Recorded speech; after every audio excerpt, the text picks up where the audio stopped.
Fala aí pra nós, por favor. Tá ouvindo? Testando. Beleza? Ninguém de vocês vai pro céu. Não tem problema não, eu tô falando a verdade. Por que então? Se fosse pra contratar um jogador, não tinha esse tanto de gente aqui, ué. Quanto tempo tem que você não vê esse tanto de gente assim, A última vez na apresentação do Claudinei. Vai ver se eu estivesse trazendo o Michael. Vamos lá então aqui com o Hugo Jorge Bravo, presidente do Vila, para falar um pouco mais sobre tudo isso, né? Primeiramente, boa noite. É sempre bom falar contigo e nós, imagino que quase todos aqui estivemos mais cedo no Ministério Público de Goiás, depois que estourou essa situação que já vem se arrastando aí há um tempo, desde o ano passado. E eu gostaria que você começasse do início, né? Primeiramente, fique à vontade aí para falar, mas do início, de como você descobriu, como tudo isso aconteceu com Vila Nova. Boa noite, Hugo. Boa noite, primeiro agradecer a Deus aí, mais um dia de vida, com muita saúde e alegria, presença de todos aí. Lamentável estarmos falando dessa forma, né? Porém, o posicionamento do clube ele iria transcorrer após a condução do Ministério Público no tocante aí à apresentação da operação aí para vocês da imprensa. A situação, é bom que se diga, esclarecer algumas coisas antes de iniciar. A imprensa tem que ter um cuidado muito grande na hora de levar a notícia para as pessoas. Por exemplo, eu até vendo ali no Twitter ali do próprio Charles Pereira, não pode ser dessa forma que se conduz. Primeiro ele afirma ali o Vila Nova teria que fazer um pênalti na última partida. Não é o Vila Nova. O Vila Nova nunca compactuou com nenhum tipo de situação dessa. Um atleta que deveria fazer. Outro ponto importante é a forma como se coloca lá que a direção do clube ficou sabendo através de um jogador. Não ficou sabendo através de um jogador. Outro ponto, que ele fala lá que na conta do Domingos teria recebido valores que seriam distribuídos a jogadores. E isso até o momento,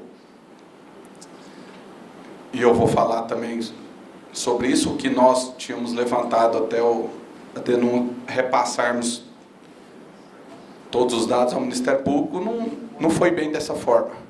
Então, vamos direto do que aconteceu.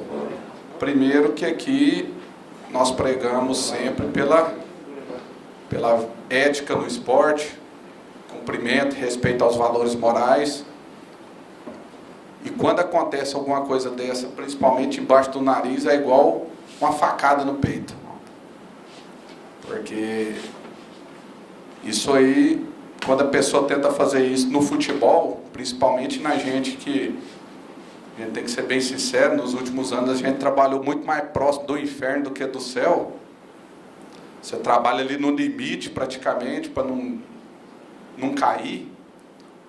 Ou trabalhar no limite, igual foi 2020, para subir. Uma ação individual que você não tem um controle nenhum dela, coloca todo um sonho, coloca todo um trabalho, coloca todo o empenho de várias pessoas em segundo plano. E aí você, posteriormente, recebe por uma ação individual dessa aí os mais variados tipos de consequências dessas ações. Então, é algo repugnante, criminoso, afinal de contas está isso, uma das disposições criminais do Estatuto do Torcedor. Além disso, tem os crimes conexos a essa ação criminosa. Os promotores falaram, lavagem de dinheiro, própria associação criminosa, enfim. Então, as coisas é engraçado, que isso é a coisa na vida, né? Você só descobre quando dá errado, né? Quando dá errado, aí é quando vem aquele burburinho e às vezes você pesca. E foi assim que aconteceu. Tentou-se fazer num jogo do Vila, no caso no Vila Esporte, que ali tivesse uma ação individual que não aconteceu. Um jogador do Vila em tese, deveria praticar um pênalti no primeiro tempo, o que não aconteceu. Essa ação, quando ela não aconteceu, alguém foi prejudicado com isso. E é bom que se diga que as principais vítimas de todo esse esquema são os clubes e as bancas de apostas. Porque quando esse tipo de pessoa que aposta para manipular o resultado, ele conta com um resultado improvável. Então, quando você tem um resultado improvável, você tem ali a banca de aposta pagando 7, 10, 15 vezes o que você aposta. Então, ali você quebra a banca também. Porque o que dá lucro para a banca, lógico que é um resultado improvável, mas não é um improvável que o cara vai lá e põe muito dinheiro. É um improvável que ele faz com que ele, vamos dizer, a maioria apostou no lógico, o ilógico aconteceu, eles perderam aquilo, ele pagou aquela parte ali e ficou com lucro. Mas nesse caso você tem ali uma pessoa que aposta muito no improvável e ali ele tira um lucro muito grande, muito acima do estimado pelas casas de aposta. Então, enfim, passou o jogo, uns 3 dias depois do jogo, eu sou informado aí, não por jogador, mas um bochiche até fora do clube, só o Romário, perdão, o atleta teria envolvido aí. Eu também não tenho compromisso com ficar omitindo nada também não, é isso aí mesmo. O atleta teria envolvido num esquema de aposta. Aquilo ali já ligou o sinal de alerta, coisas que a gente fica escutando no futebol. Tem clubes aí que às vezes escuta, pinça, só que ninguém vai atrás. Nós tivemos também em 2020, eu relatei, tinha um clube, o Imperatriz, que flagrantemente nós tivemos uma situação também de envolvimento de atletas envolvidos com a aposta. A instituição está fora, ela é vítima. É o atleta envolvido com a aposta. Porém, naquela ocasião não foi adiante. Então, comecei a tomar pé da situação e buscar informações em relação ao que estava acontecendo. E, por incrível que pareça, eu entrei em contato, inclusive, com quem teria ali articulado todo o esquema. E aí essa pessoa nos relatou que a combinação seria o jogo Vila Esporte, um pênalti no primeiro tempo, e que isso aí teria também sido uma combinação em outras 2 partidas daquela última rodada.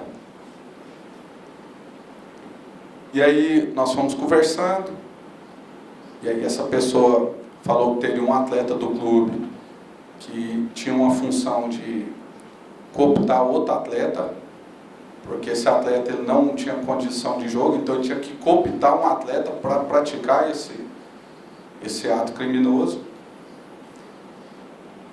E que essa pessoa teria, e essa pessoa me falando, que ele teria dado um sinal, e que esse sinal teria sido depositado na conta de um atleta de outro atleta do Vila. Inclusive, essa pessoa mesmo que depositou dinheiro fala que esse atleta que recebeu o dinheiro não tem nada a ver com o negócio. Que é o Domingos que está todo mundo falando. Até que se prove o contrário, o Domingos teria recebido em sua conta valores, porque o outro atleta que está ali envolvido teria pedido uma conta emprestada porque a conta dele estava bloqueada, enfim, uma série de situações. Então, é situação que tem que ser apurada em nível agora de persecução penal. E nós temos que ter muito cuidado para não sermos injustos. Se a própria pessoa que estava à frente do esquema estava isentando o atleta, eu conversei com o atleta me relatou, o atleta comprova que todo o dinheiro que ele recebeu na conta, ele tinha passado para outra conta, a pedido desse terceiro que estava arquitetando tudo, eu tenho que dar crédito a ele.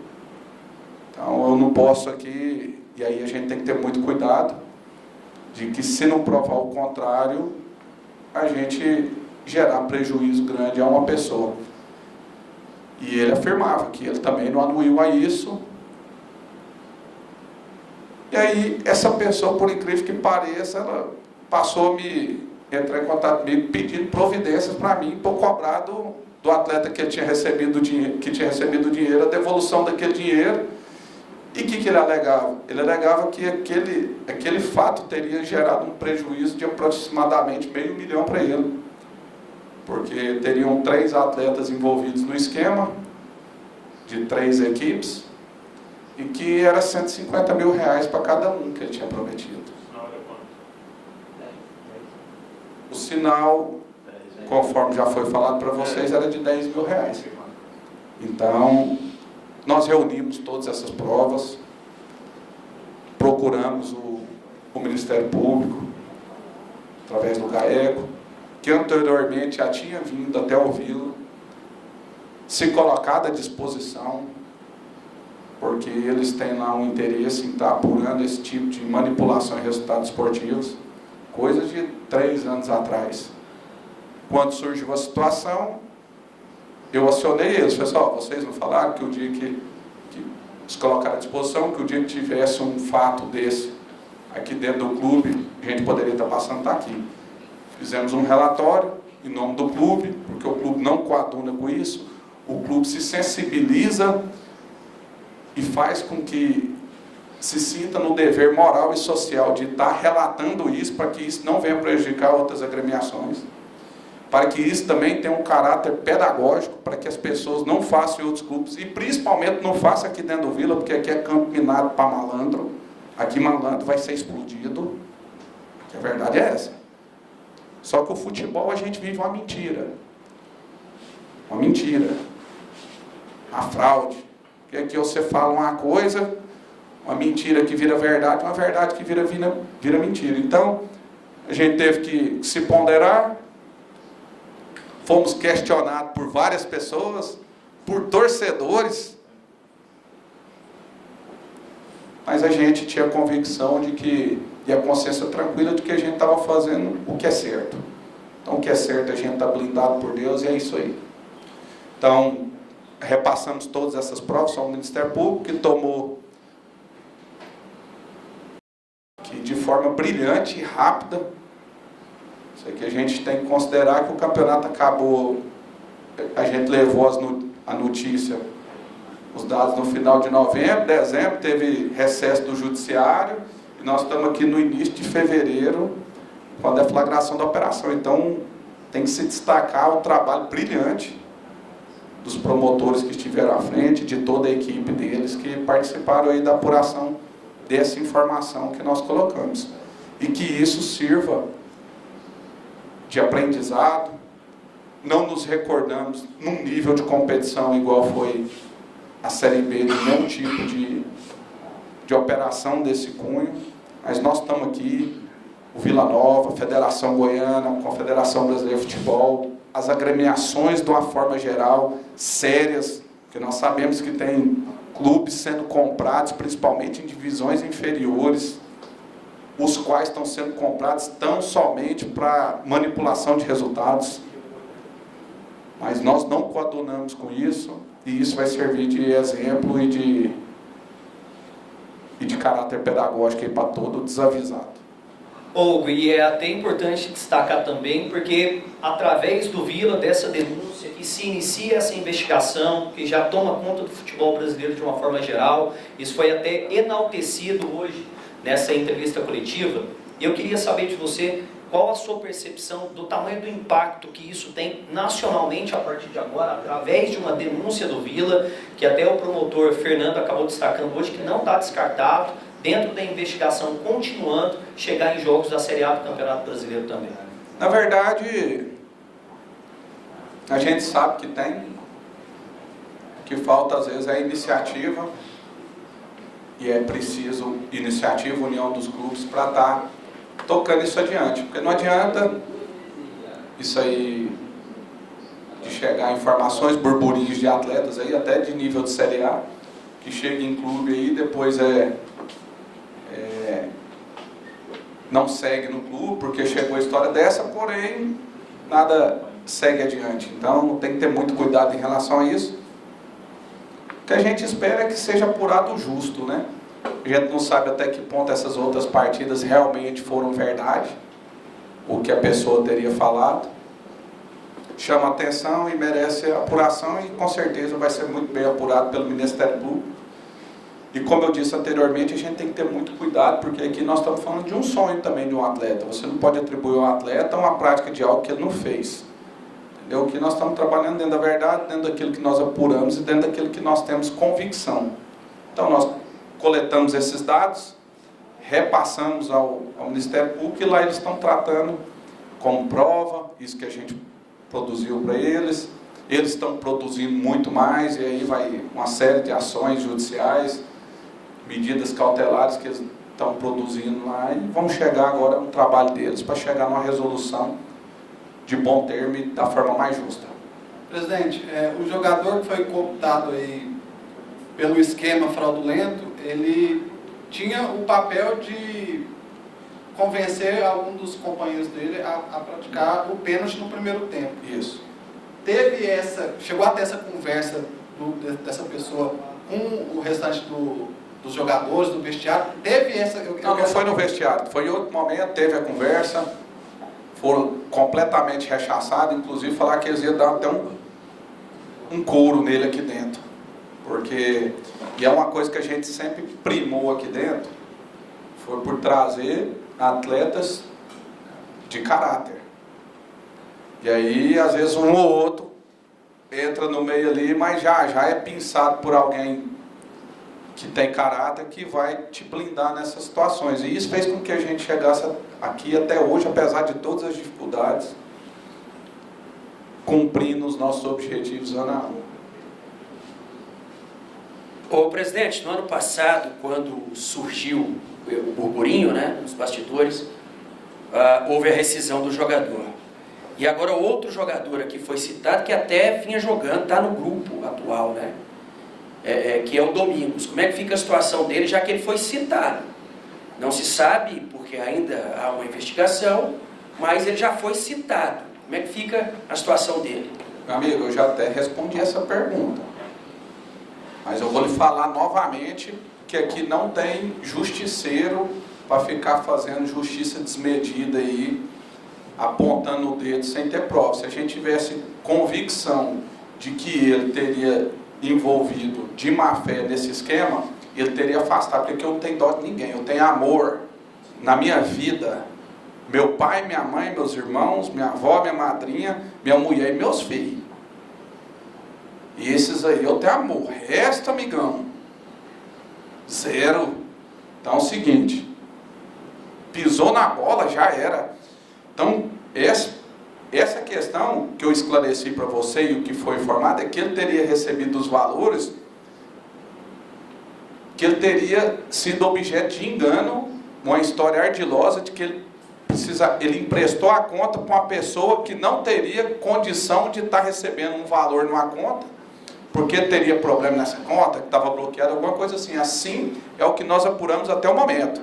Eu não vou chegar aqui e vou condenar ninguém que a gente não tenha pelo menos um mínimo de convicção de que ele possa estar participando. Até então é um atleta que prove o contrário, um atleta que sempre se dedicou aqui, que está cumprindo com as suas obrigações, e que se fosse algo que tivesse dado certo aqui dentro, ele poderia ter participado ativamente, e isso não aconteceu.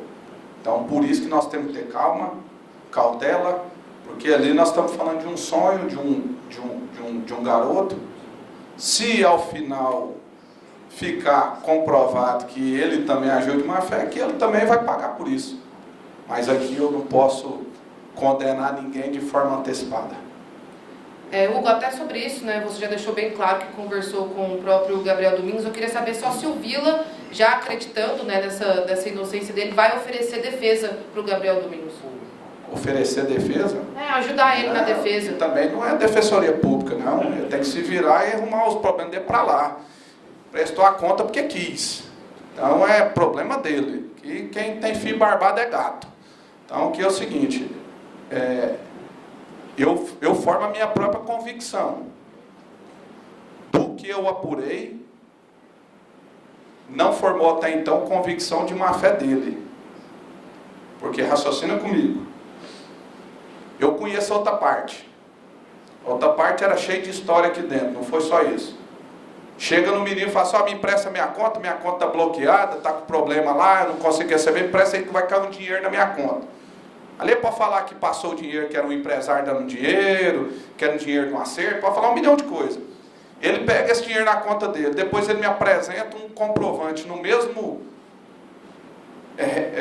3 comprovantes, mesmo valor que ele fala que ele passou para essa outra pessoa em outra conta, dando mostra que ele não ficou com nenhum percentual disso, qual que é o benefício que ele teria tido? Ele pode até ter, ele pode ter até acontecido, ele pode ter até arrependido depois. E se ele arrependeu antes de fazer, ele ainda tem meu perdão. Porque pelo menos o Papai do Céu, o Espírito Santo tocou nele e falou assim, meu filho, desconfia, não joga sua carreira fora não. Então se ele arrependeu, está tudo certo. E esse apuro que ele está passando aí, não é possível que ele vai cometer um outro deslize na vida, se comprovar que não tem má fé. Então, diante desses fatos, por que eu vou, vamos dizer, se afastar o menino? Em relação a eu prestar assessoria, essa coisa, negativo. Ele é que se vira com os problemas dele. Aqui o clube, o departamento jurídico do clube, vai estar pronto para apoiar qualquer tipo de jogador nas demandas relativas ao que for concernente à atividade esportiva dele, e que nós vamos estar apurando. Agora isso aí, que já está em outro nível de apuração, na verdade, ele precisa nem de advogado para falar a verdade. Ele vai lá, fala a verdade, se ele não dever nada, está tudo certo, vai ser inocentado, vai ser, ao final não vai ser denunciado, nem sei em que pé que está propriamente o nível do curso desse procedimento criminal. Então, é isso que eu tenho para te dizer. Hugo, eu queria saber como foi sua conversa, né, com o jogador, né, na ocasião da rescisão do contrato, se esse jogador assumiu o que ele falou e aquilo que você falou até no comecinho ali da facada, né, um clube assim, na verdade, jogador da base. Eu queria saber assim, o jogador jogando contra o clube que paga o salário, eu queria saber o sentimento também disso tudo, né? Ele assim, quando a gente foi conversar, ele demonstrou um arrependimento. Ele demonstrou arrependimento, pediu desculpa, perdão. Mas errou, amigão. Cada ato tem sua consequência. Então, não é assim, você saiu de casa, você está disposto a fazer qualquer coisa de errado, infelizmente, nós não estamos aqui para ser paladino da justiça, mesmo porque não tem ninguém aqui dentro que é 100% puro. Não tem ninguém aqui dentro que é 100%, vamos dizer, que nunca pegou, que nunca fez nada de errado, que nunca vacilou, vamos dizer assim. Mas errou, cara. Errou, vamos dizer, foi identificado o erro, um erro que a gente considera grave, e agora ele tem que prestar contas para a justiça. Não tem o que fazer. Aqui nós não estamos lidando aqui com criança. Você vai lá, dá um corretivo ali, e às vezes ele está num caminho desviado, e às vezes você apruma ele e vai embora. Não, nós estamos falando aqui de atleta profissional. Não tem o que fazer. Errou, chicote estrala, né? Hugo, a gente vê que a relação está muito próxima assim, dos clubes e até de alguns campeonatos com as casas de apostas, né? A maioria dos clubes hoje de futebol brasileiro tem patrocínio de casas de apostas. Você acredita que após esse capítulo tão importante que está acontecendo hoje, essa relação dos clubes com os patrocínios de casas de aposta possa mudar? Não. Eu volto a falar, Natália, que no início eu elenquei como vítimas quem? As casas de apostas e os clubes. Inclusive as casas de apostas, elas têm que estar até próximo dos clubes. Existem aí, não sei se vocês sabem, por exemplo, o Campeonato Paulista, há até programa que identifica as apostas fraudulentas. Existem, se eu não estou enganado, em São Paulo, até uma delegacia específica para estar apurando esse tipo de crime. Então, os clubes e as casas de apostas, eles vão ter que estar cada vez mais próximos. Mas, nós estamos falando aqui de um jogo, de uma aposta, e as casas de apostas estão fomentando o campeonato. Não tem como que a gente virar as costas para as grandes empresas de apostas, que elas também são sérias.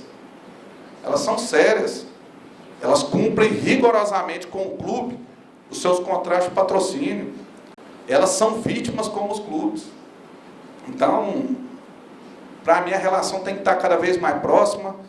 As casas de apostas, hoje, elas são grandes fomentadores dos clubes como modelo de patrocínio, e tem que ser mesmo, porque é um mercado em que eles ganham muito. A pessoa está disposta a apostar, igual ele aposta em jogo do bicho, igual ele vai lá em Las Vegas apostar em cassino. Eu acho, inclusive, que o Brasil tinha que regulamentar logo isso aí.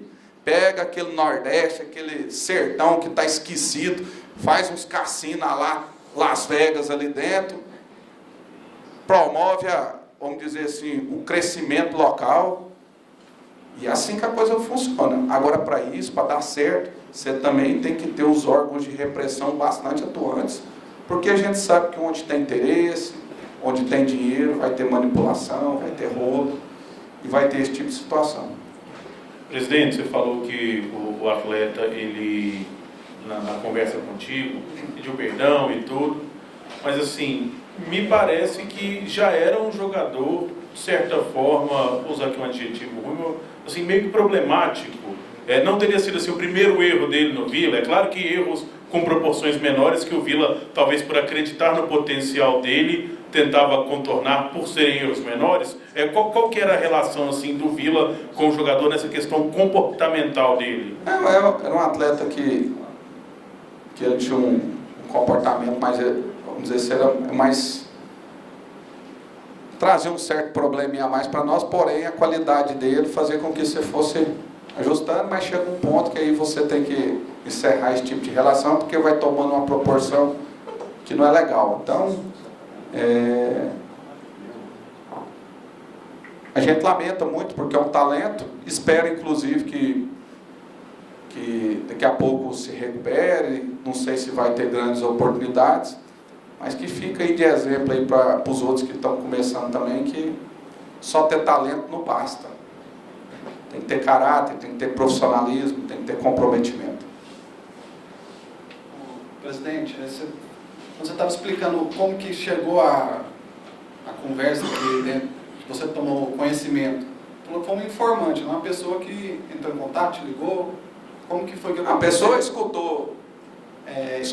Essa pessoa fazia parte do esquema também? Não. Como que era Essa pessoa escutou aí que o atleta estava desesperado atrás de dinheiro, porque estava devendo um pessoal de aposta. Aí foi quando a gente entrou no circuito. Não, porque aí a gente vai puxando, né, amigo? Aí a gente está usando aí mais ou menos que a gente lida com esse tipo de gente. Ô, presidente, o pessoal já até esgotou muito esse assunto, só para fechar da minha parte, amanhã tem reunião, né? Sim. Na CBF, é importante a sua opinião sobre o que pode acontecer, e há pouco chegou a notícia do Rio de que nem foi discutido aquele assunto de bastidor, que poderia mudar o acesso e o rebaixamento, né? Para 3 times, isso aí não foi discutido, então não deve ser aprovado. Mas o que é que você espera dessa reunião para a Série B? Não, vamos lá, olha só. Não foi discutido hoje porque qualquer mudança que for acontecer, ela não vai valer para esse campeonato. Então isso aí com certeza, e é o que eu já estou sentindo aí, pelo que a gente vê dos outros clubes, vai ser uma matéria que vai ser levada à discussão. Para ser, vamos dizer, trabalhado aí, para se aplicar para o ano que vem. Cara, é difícil a gente falar porque até nos grupos lá dos presidentes eu manifestei.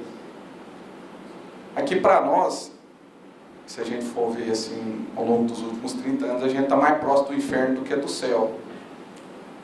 Então, a gente até nesse ponto, a gente fica até confortável em defender a manutenção dos 4, subir e descer. Porque o que eu penso? Eu falo aqui tranquilamente, o dia que Papai do Céu abençoado, é tudo certo aí, a gente conseguir lá, se o Vila subir na mão que eu considero certa, mão certa eu não estou falando que é na minha mão, longe disso, mas na mão de quem tem responsabilidade com o clube, o Vila vai se organizar com a Série A. Ou melhor, se ajustar com a Série A, porque organizado nós somos. Então, ali a gente conseguiria tranquilamente, na mão de uma pessoa que tivesse um pensamento coerente, organizar o clube. E isso, quando você pega aí um clube que vai e volta, ele volta no outro padrão. E, na verdade, os clubes de Série B, C, D, os clubes que disputam estaduais, eles precisam ser vistos como as galinhas dos ovos de ouro. Daqui é que saem os grandes jogadores para os gigantes do futebol brasileiro. Então, quanto mais gente você promover, bater lá em cima, por mais que não fique e volte, é melhor. Aí vem a discussão daquele que acha que tem uma estrutura de Série A quando ele cai para a Série B. Amigo, se organiza que você vai bater e vai voltar no outro ano. Aí veio uma discussão do grupo, até de uma pessoa que eu considero um cara dos maiores cartolas do país. Ele fala que... Aí ele falou assim, não, o Botafogo e o Vasco tiveram que se tornar SAF para voltar para a Série A, e não pode ser assim. Aí eu tive que falar, cara, o Botafogo e o Vasco não se tornou, e o Cruzeiro não se tornaram SAF porque caíram para a Série B. De forma alguma. Eles se tornaram SAFs por necessidades decorrentes de um modelo de gestão de décadas. Então você não pode atribuir a isso. Porém, o que eu acho que vai acontecer, estava até falando com o Bittar mais cedo, eu acho que esse negócio vai acabar emplacando. Dos três, por quê? As principais ligas do mundo, se a gente for olhar, elas têm esse modelo de cair 2, 3. Então eu acho que depois isso vai acabar passando. Só voltando rapidinho na questão da investigação, o presidente, e até eu quero também fazer duas em uma então.